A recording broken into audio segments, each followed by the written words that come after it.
Specifically talking about PRRS behavior, I'm going to talk about area coordinated disease control in 3 sections. One is where have we been? We've had a number of years doing area-based control.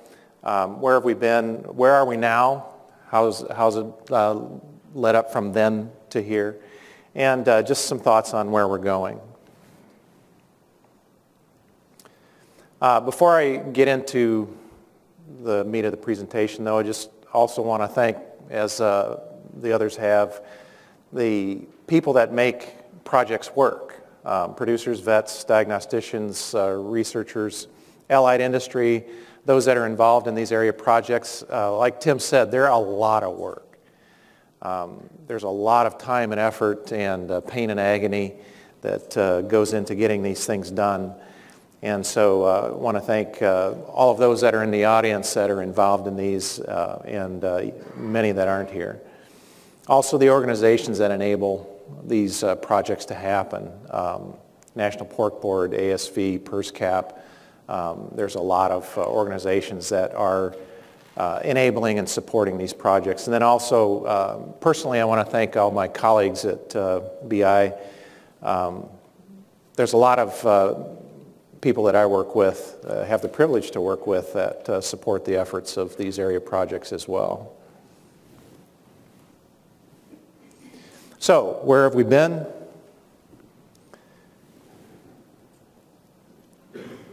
We've been in the wilderness, in the jungle, really.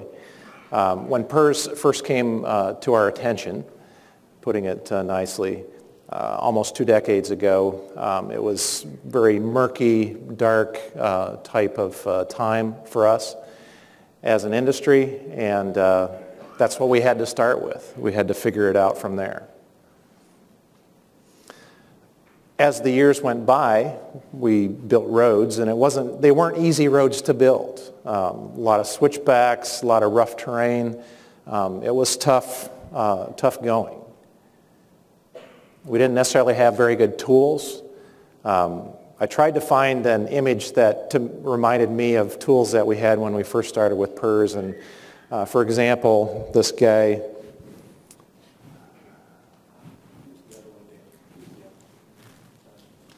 Got it. Right here, that reminds me of the IFA test. It's not that good. But it was a tool, and it helped build the early roads. We got a lot better tools today. We've got better tests, diagnostic tests. We've got better sanitation. We've got better biosecurity tools. Air filtration, for example, is just to name one. So, back to the behavior game. Where we've come from is we've learned together. Everybody in this room and many not in this room have learned together dealing with PRRS as we've grown up, and for some of us gotten old in the process of the last 20 years. We're still learning. There's a new generation that comes along, and so they're learning as well. I love this picture because I'm not sure who's teaching who. New thought, new ideas, I think are very good for us old folks as well. But initially with PRRS, and I think kind of classically, we've taken an approach to disease control that's kind of a ground level or a low level approach. So ground level, 1,000-foot view, the site, the barn, the site, maybe even the pig flow. But I think one of the things that we've transitioned through where we've come from is to start think bigger, broader boundaries. So areas, regions, even countries, continents.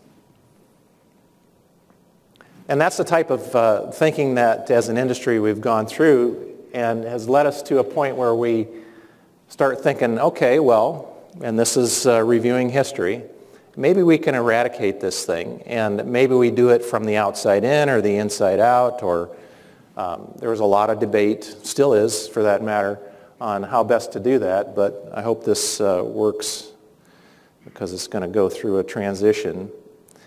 How we dreamed about it is that we'd go through phases and get to a point where we're preventing on the outside and then finally get rid of the hot spots on the inside and get to a point where it's gone, we're good, all we got to do is watch for it, like we had done with pseudorabies or Ojeski's.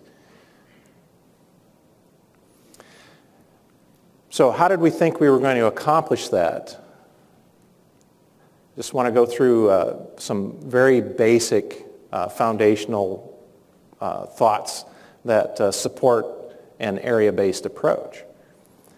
And one that to me says a lot is the golden PRRS rule, is not do unto others, but transmit unto others as you would have others transmit unto you. Your virus may be your virus, but it's not your neighbor's virus, and vice versa.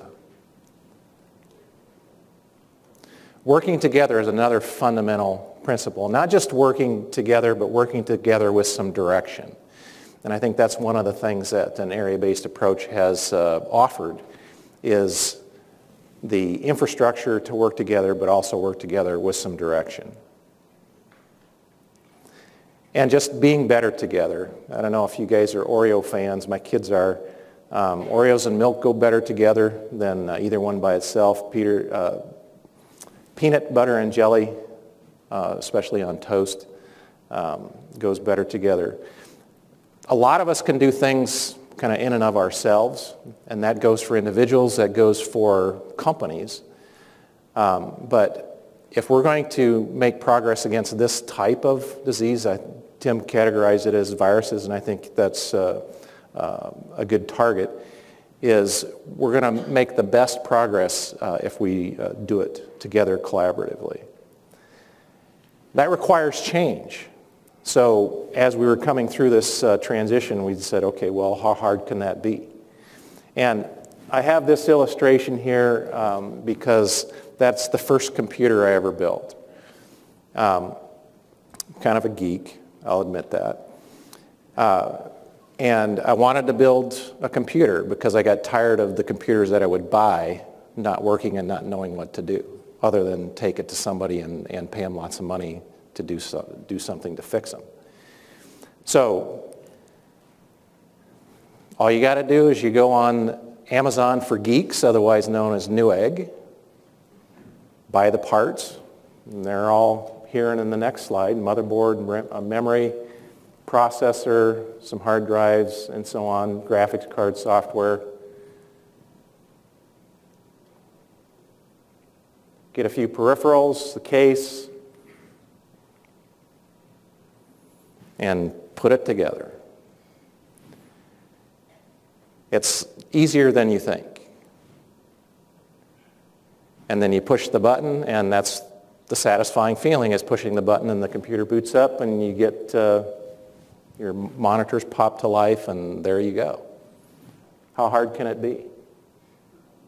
So, from our standpoint, and Bob, you referenced some pilots done in Rice and Stevens. For us, there was a pilot in that era, 03, 04, 05, that we said, all right, well, we'll go try this out. And we'll see if we can find a place to try it out. And so we did. Put a plan together, started the gears turning, and saw some results that were promising in terms of performance.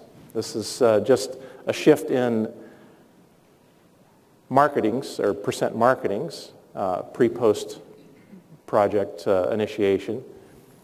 Average daily gain in nurseries.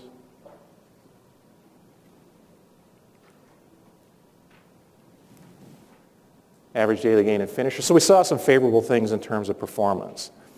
But with PRRS, that's not enough, especially if you're talking about an area-based approach. It's not enough just to get performance improvements. And so we did a lot of sequencing,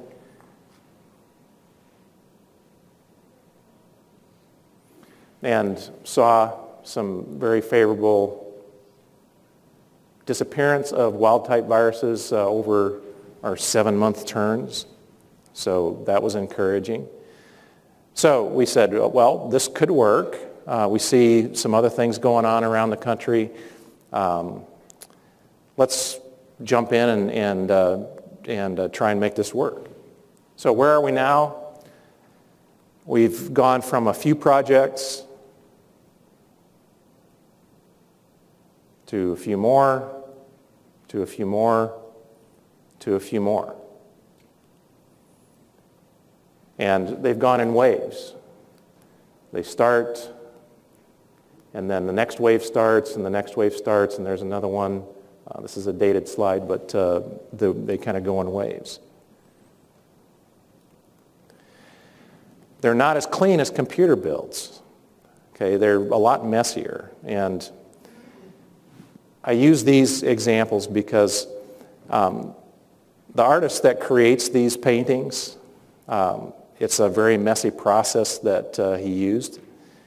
But when he's done, depending on how abstract you are, they don't look half bad.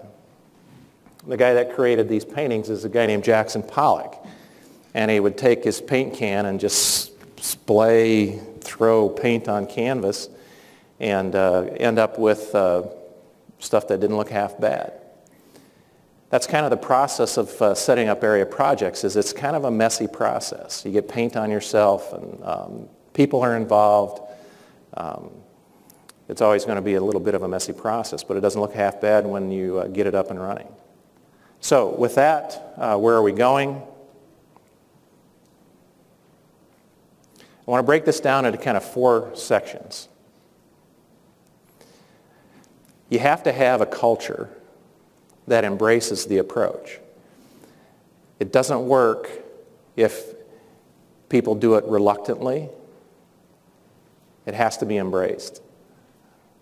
You also have to scale. I think I heard Tim say it and a few others, but particularly Tim mentioned, we got to do this a lot bigger. We got to scale this a lot faster than we are. And I completely agree with him. For this type of an approach to work, if an area approach works in favor of a farm within a small area, for all the same reasons, the only difference is scale. But for all the same reasons, it will work for an area in the context of a region, and for a region in the context of a country. For that to happen, you have to have necessary collaborations, and then the 4th part that I want to go through is the required tools. You can do it by brute force, or you can be smart about it and do it a lot more eloquently.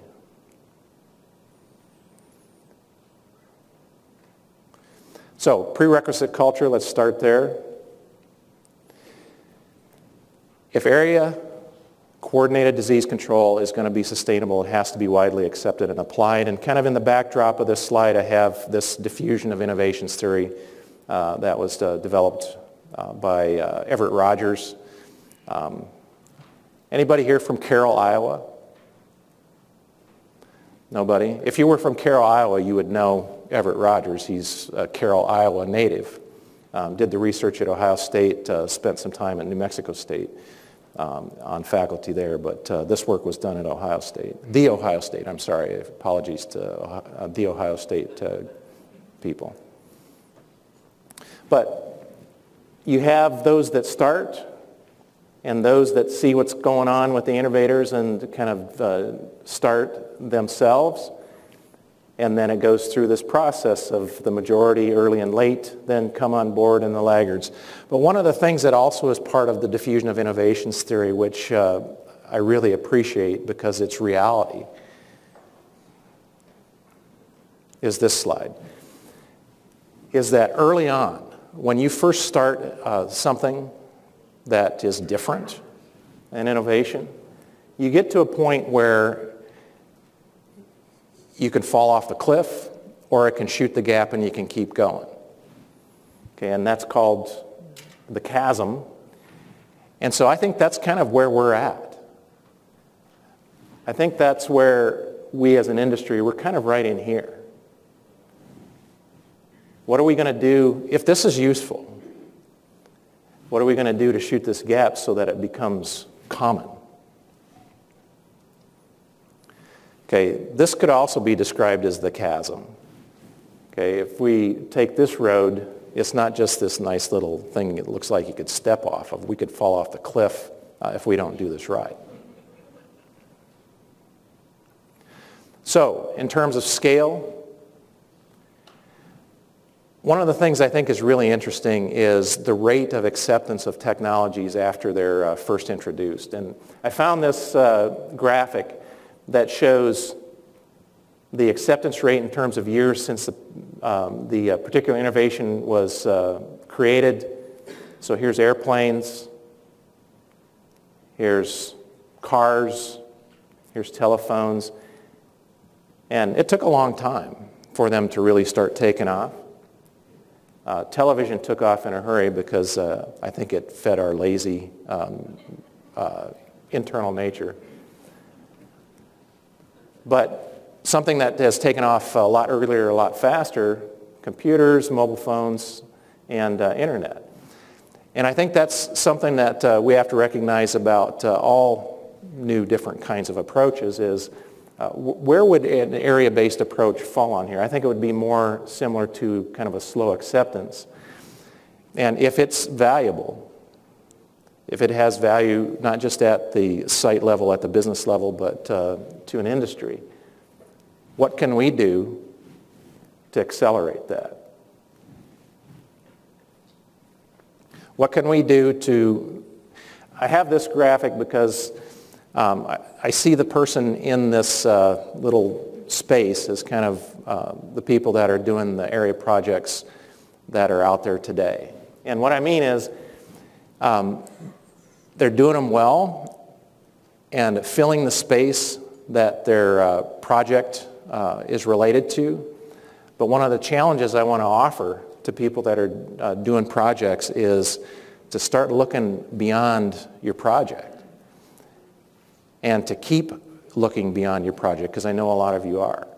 How can you expand? How can you engage? How can you enlist others to get on board with this type of an approach?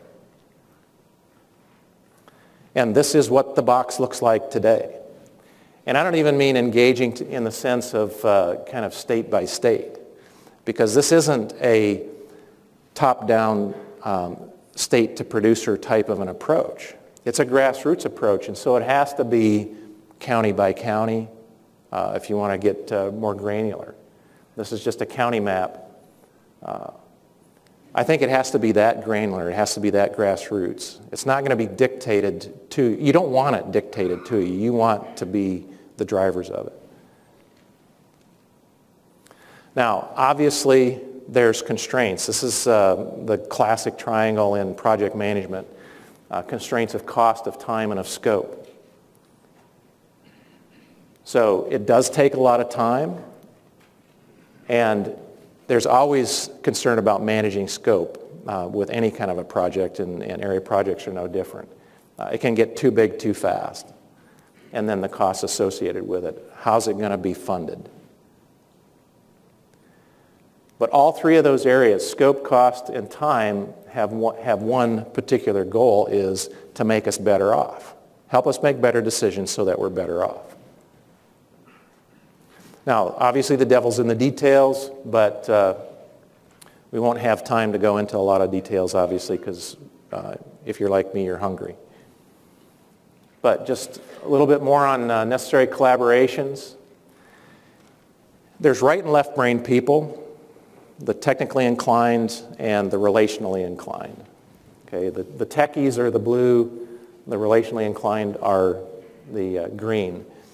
It takes both to be effective. Now, the question is how much of both?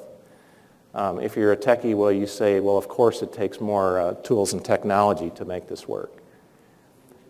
If you're relationally, operationally inclined, you say, well, no, it takes more people and process to make this work. And the beauty of it is that both are right, is that you have to have both. You can't do an effective job with this type of an approach without both.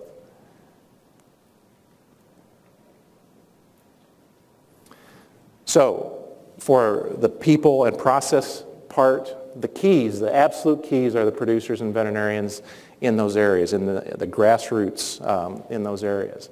And you saw it in the four corners. You heard Tim describe it. That is where the engagement has to happen, because that's what's going to drive progress. And then the institutions and allied industry that comes around that to support it is important, but this is by far the most important part. Changing the culture, promoting that culture. I love this quote because it emphasizes that point.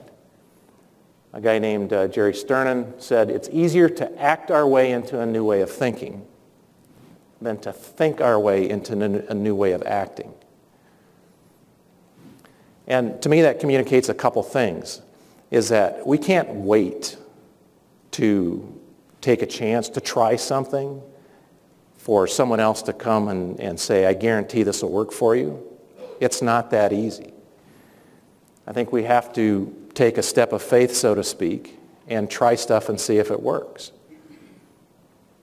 The other thing I think that it communicates is that if we waited and completely thought through before we took a step, before we took a chance, we would wait forever. We would be in a complete inertia. And I don't think we can afford to be that way. So required tools, just want to spend a little time going through the tools, because the tools make the commitment a little easier. There's some requirements for tools. I think they have to be user-funded. Okay, to be sustainable long-term, they have to be user-funded. They have to be cost-efficient to implement. They can't be outrageously expensive to be user-funded. You need the right balance. And they have to be easy enough to do on an ongoing basis. Standardized, clear definitions, analytics, interpretation in terms of data. All of those requirements have to be met. Some other specifications is automation everywhere possible.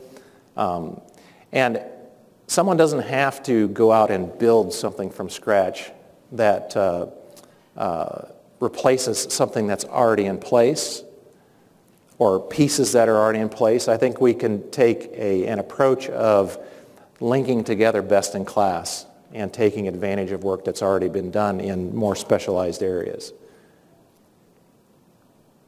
Now, I suppose you could say all you're going to do is create a Frankenstein monster by stitching all these parts together, but I guess I don't look at it that way. You need near real-time results and interpretation, and then predefined contingencies. I heard Tim say it earlier as well, is not waiting for something to happen and then talking about what you're going to do about it, but talking about what you would do as a contingent action on a risk realized if it happens.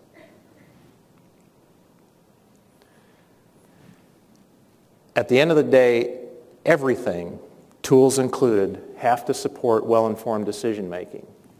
But in an area-based approach, that decision-making isn't just within your business. I heard that said as well, is it has to be inter-business, because you're in this together. It's not just you behind your drawbridge and with your moat around you. I think it also has to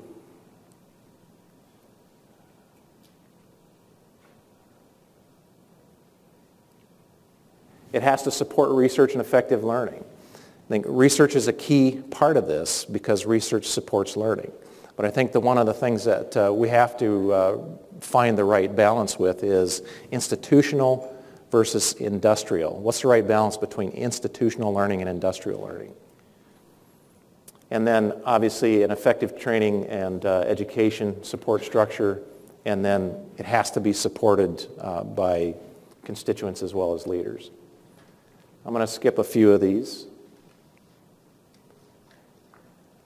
Okay, so one of the tools that we think is a good tool is the Disease Bioportal that is at the University of California, Davis, for mapping sites and looking at risk relationships, looking at sequence information over time, and looking at incidents, case information, site status, classification information.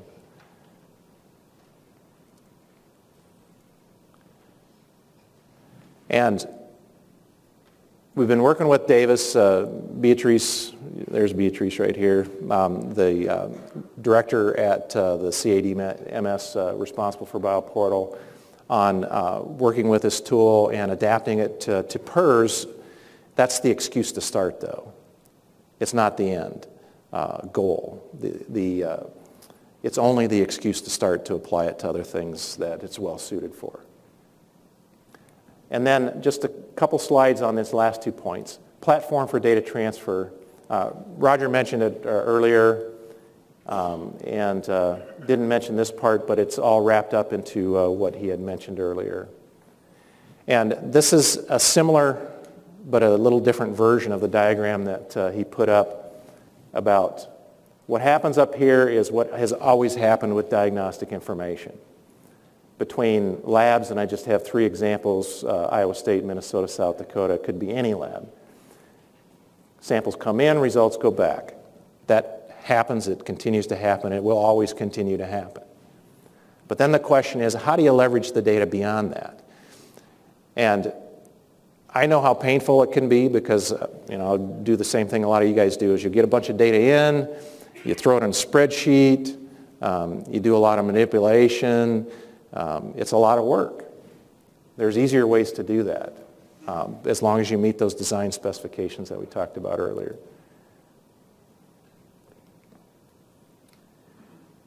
I'm going to go ahead and skip to these because I got a couple minutes. What time is it, Bob?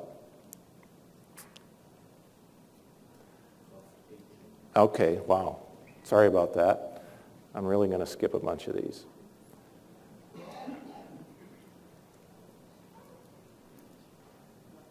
Those weren't for detail. I just want to say that up front. I was going to use those as an example. Okay.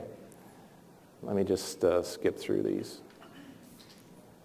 I don't know if you guys are familiar with antigenic cartography. I think it's really, really appealing, but we won't have time to look at that.